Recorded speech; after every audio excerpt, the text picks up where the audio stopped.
Greetings, Tennessee lacrosse fans. This is Morgan Jennings coming at you from fallslax.com. Today I'm bringing you a mid-season update for the club.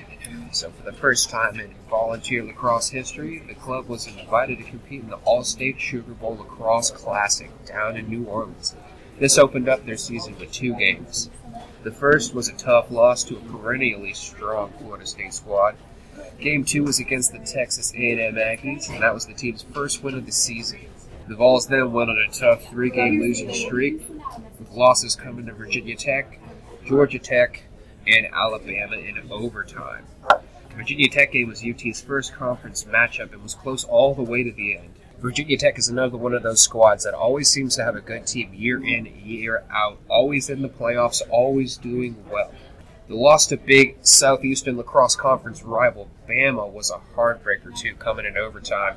The only other loss this season also has come in double overtime against the Western Michigan Broncos, and that was Game 3 of the Volunteer Invitational down in Memphis. It's now 5 weeks into the season, and the Vols are sitting at 5-4.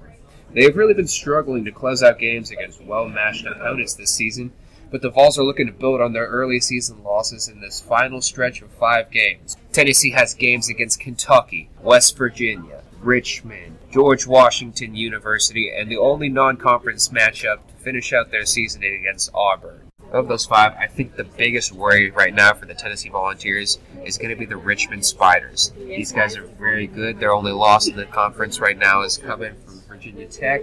They beat them by 2. These guys are a transitioning school into the varsity state. They're going to be D1, so they've got their recruits coming in already. They're a real strong program. I got the chance to talk to head coach Matt Sinowitz and got his take on what the Vols need to do to finish out this season.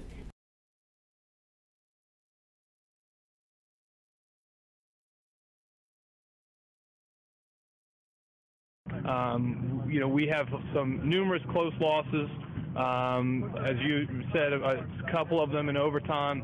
Those really come down to things that we're doing to ourselves. We've made simple mistakes. We've turned the ball over when we haven't been severely pressured. So I think as we go down the this last stretch of 5 games, that we control our destiny. If we play the way that we can play, we don't make the mistakes that we made in the first couple months of the season, we learn from where we were, then we will put a better performance on the field, and the wins will take care of themselves. We have talent. Our losses have come because we've played without intensity, without focus, and just losing track of the fundamentals. But I feel like this last 5 stretch, I feel like we got a good. Vols have been a very attack-based offense this year. The club's 2 leading goal scorers, Barry Hillier out of Memphis and Kevin O'Neill out of Chantilly, Virginia, are both attackers. Hillier leads the team with 30 goals and 7 assists, while O'Neill has 20 goals and 6 assists on the season. Right now, the offense really runs through these 2 guys. They both average about 3 goals a game. Real strong shooters, great dodgers. They're in there to win. They're always out there leading their players on the field.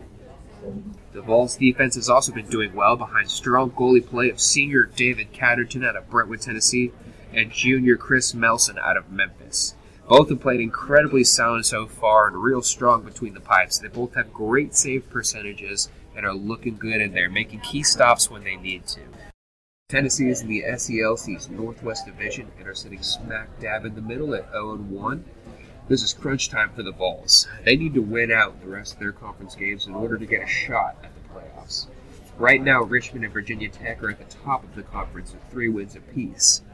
Coach Sinowitz has hope for his Vols, and they need to dig deep to finish out their season strong. That does it for my mid-season update. Once again,